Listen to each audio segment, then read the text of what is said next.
আমার মতন কষ্ট ওদের সারা জাহানে কারণে। আল্লাহর উপর ভরসা দাদি, আল্লাহর উপর ভরসা রাখবেন, অবশ্যই অবশ্যই আল্লাহর উপর ভরসা রাখেন। হ্যাঁ দাদি, এটা দেখেন, এটা আপনি ধরেন। এখানে আপনার ভাড়ার টাকাও আছে, মানে আপনার বাসায় ভাড়া, ঠিক আছে, আরো 2000 টাকার মতো আছে। আর আপনি যে আশেপাশে বাইরে যান, ভাড়ার টাকা লাগে না আপনার, ধরো তুমি ধরো, এটা আমার ভাড়ার টাকা হিসেবে রাখবেন, ঠিক আছে।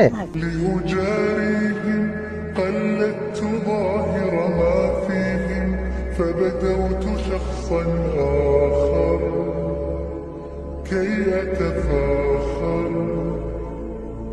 وظننت أنا أني بذلك حزت غنى فوجدت أني خاسر فتلك مظاهر لا